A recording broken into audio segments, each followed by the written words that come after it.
Good morning! So, I know by this time you are taking your coffee, your breakfast. Ano po bang breakfast natin? Paki-comment down below naman kung nais po ninyong i-share. Yun kung nais lang naman. No? So, again, yung hihingi ako ng kapatawaran sa inyo sa aking kasalanan na munti. Kahapon I made a vlog na puro aso pala yung naririnig. Alam nyo, hindi ko alam. Until pakinggan ko. Hindi naman kasi ako yung tipong nagre-record tapos pinapakinggan ko yung boses ko. Ayaw ko po talagang pakinggan ng sound ng boses ko. Hindi po ko yung tipo ng tao na gustong-gusto ko ang sound ng boses ko. Believe me, ayaw ko po talagang sound ng boses ko. Kaya pinapakinggan ko lang po kung may time ako. Ganun po. Pero importante yung message, no? Sigurado naman ako sa mga message na inano ko. Pero kagabi pinakinggan ko, I heard na parang puro aso pala yung naririnig. I'm so sorry. Mga ganyang bagay, no? You deserve an apology sa akin dahil dyan. So, yes, I will be very careful now sa kung saan ako pwesto kapag ka magre-record dahil mostly aso rin ng kapitbahay naririnig po ninyo. Minsan, aso rin namin, gano'n. At least maganda naman yung mga asong yan at talagang mga ang tawag nga sa mga dogs, bantay.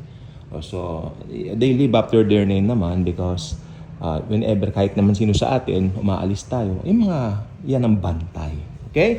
So, ang ating pong topic ngayon, verses regarding the second coming. I have some here, pero ito po talaga yung masasabi natin na talagang masasabi mo, talagang verse yan for that particular doctrine. Kasi iba pinaghahalo po nila no? Itong bibigay ko, verse lang po sa second coming. Okay, diretsuhin na po natin, no? Una pong verse ng second coming, syempre, nasa Matthew 24:30. Matthew 24:30. Then will appear in heaven the sign of the Son of Man, and then all the tribes of the earth will mourn, and they will see the Son of Man coming on the clouds of heaven with power and great glory. Okay? Ayan then will appear in heaven the sign of the Son of Man and then all the tribes of the earth. Ibig sabihin, makikita pala siya ng lahat, ng tao. Okay, kasi sa rapture, secret yan secret event yan, exclusively for believers, At itong second coming, makikita siya ng lahat ng mata. Any passage in the scripture, especially in the New Testament, whenever you read, all shall see Him, that refers to the second coming for sure. Okay? Susunod. Revelation 1:7, behold, He is coming with the clouds, and every eye will see Him. O yan, obvious na obvious. Basta sinabi, lahat ng mata siya ay makikita. That truly refers to the second coming of Christ, no? Behold, again, Revelation chapter 1 verse 7, behold, He is coming with the clouds, and every eye will see Him, even those who pierced Him, and all tribes of the earth will wail on account of Him, even so, Amen. Okay. Ano pa? So, ito pa. Meron pa tayong isa dito na, ito naman ay 2 Peter 3:10. But the day of the Lord will come like a thief, and then the heavens will pass away with a mighty roar, and the elements will be dissolved by fire, and the earth and everything done on it will be found out. Okay, darating siya like a thief, yung kanyang second coming. Sa panahon kasi ngayon, hindi pa natin malalaman yung kung kailan talaga ang kanyang second coming Pero pag nag-rapture na at yung mga malileft behind dito marunong sa Bible, magbilang lang sila ng 7 years, magsa-second coming na. Ang tanong, alam ba nila kaya yon? Mapag-aralan kaya nila? May time pa kaya sila mag-aral? Oo. Kaya sa ngayon, ito kung sinasabi ng Bible na malapit na ang second coming, much more, mas malapit na mag-rapture. Ganun lang po ang logic doon. Kaya wala tayong bibitawan ng mga dates. We cannot date set on anything kasi talagang hindi po talaga dapat, mananangan tayo sa words ni Christ na, ayan, sabi niya, but the day of the Lord will come like a thief, and then the heavens will pass away with a mighty roar. 2 Peter chapter 3 verse 10 po yan. Susunod, Matthew 24:42. Isulat na lang po natin, please.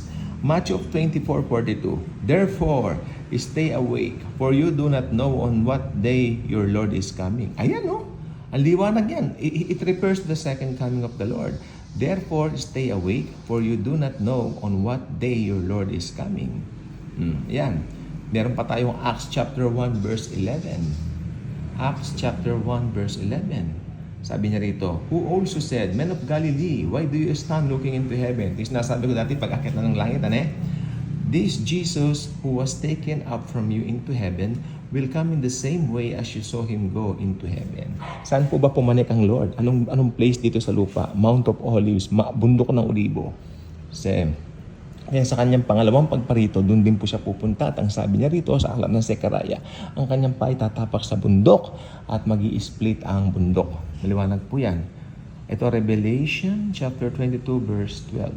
Behold, I am coming soon, bringing my recompense with me to repay each one for what he has done.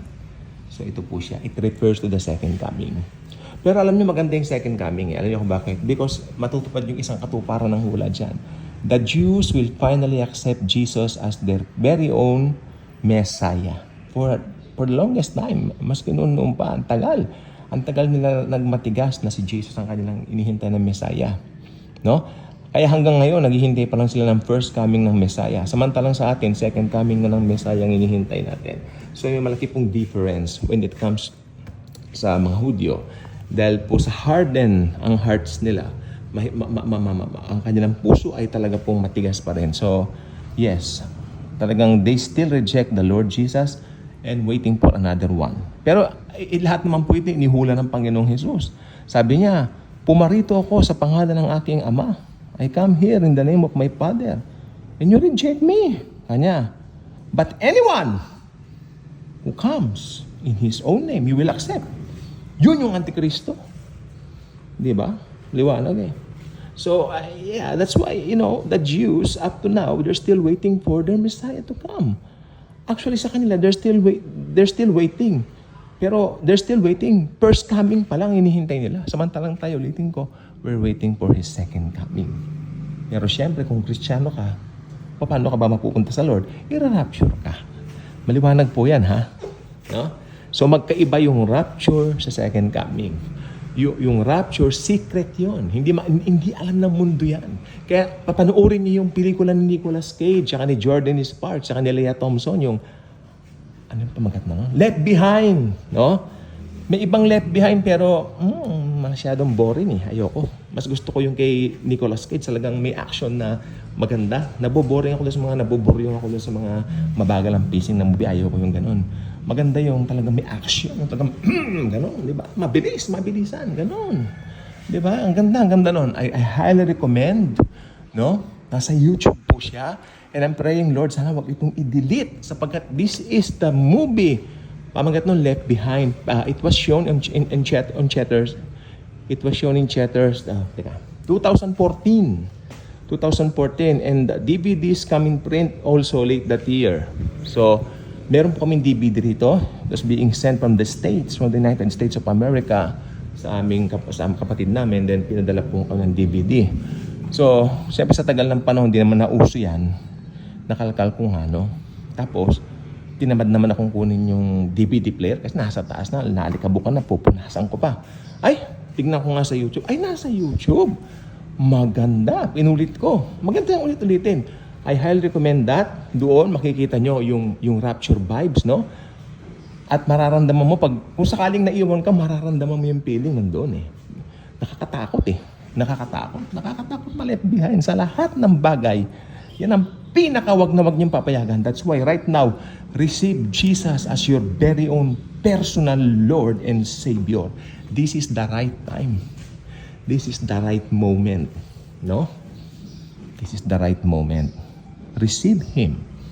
At syempre, pag na-receive mo na siya, maging ka-good vibes ka. Huwag mong pabayaan hindi ka maging ka-good vibes. Share Jesus. Share this channel, Daily Good Vibes. Because dito sa Daily Good Vibes, walang ibang bida kundi si Jesus, the King of Kings and the Lord of Lords. No? Na He is coming. The King is coming for us. He will rapture us first. And then, sa second coming niya, the Jesus will come here. No? At tayo nasa likod niya tayo. Wow! With the believers. First, He will come to get His believers. A second coming, He will come again with His believers. OMG. But that's very, very wonderful, Lord. Thank you, Jesus. I'm so very happy. Thank you, Jesus. Thank you, Jesus. Thank you, Jesus.